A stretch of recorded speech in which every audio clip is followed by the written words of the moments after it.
দীর্ঘ সময় চুপ করে থাকাটা মারেফাতের পরিচয়। যখন আপনি চুপচাপ থাকবেন, খুব বেশি কথা বলবেন না, বেশি অপ্রয়োজনীয় কথা বলবেন না, প্রয়োজনীয় কথা বলবেন, আল্লাহর পক্ষ থেকে আপনার কলবের উপরে ইলম আসবে। ইলমের জন্য আল্লাহর পক্ষ থেকে আসবে ইনশাআল্লাহ। দেখবেন ঠান্ডা মাথায় চিন্তা করলে সুন্দর গোছানো চিন্তা করা যায় না, এলোমেলো হবে না চিন্তাগুলো তো।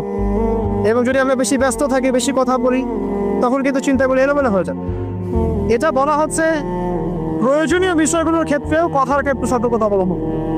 তাহলে অপ্রয়োজনীয় যে কথাগুলো আছে, যে গীবত, পরনিন্দা, পরচর্চা, অহেতুক মিউজিক শোনা বা অহেতুক কাব্য চর্চা, অহেতুক উপন্যাস, এগুলোর কি মূল্য আছে? তাও যখন প্রয়োজনীয় ক্ষেত্রে আল্লাহ পাক বলছেন আলাইকা বিতুলিস সামতি, তোমার উপরে দীর্ঘ নীরবতাকে ওয়াজিব করে নাও, তাহলে অপ্রয়োজনীয় গাল গল্প, আড্ডাবাজি, যে আমরা চায়ের দোকানে করছি, ক্যারাম খেলতে খেলতে করছি, লুডো খেলতে খেলতে করছি, অহেতুক আড্ডাবাজি করছি, ফ্রেন্ড সার্কেল একত্রিত হলে অনেক অহেতুক গল্প হয়ে যায়।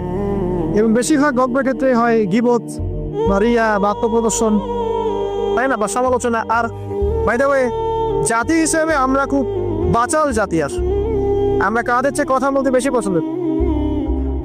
আমরা কাজের চাইতে কথা বলতে বেশি পছন্দ করি, কিন্তু যার উন্নত সভ্যতা তারা কথা কম বলে, কাজ বেশি করে।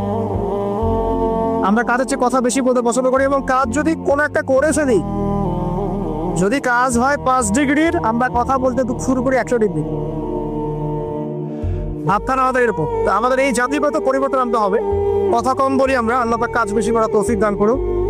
এবং কথা যখন বলবো সেটা যেন প্রয়োজনীয় কথা হয়। আর যদি কোনো অপ্রয়োজনীয় কথা হয়েও যায় কোনো জায়গায়, একটা দোয়া পরে উঠবেন, ইনশাল্লাহ কাফারা হয়ে যাবে। এটা বেশি জরুরি না? এটা বেশি জরুরি। তো যখন কোনো জায়গায় বসলেন, অপ্রয়োজনীয়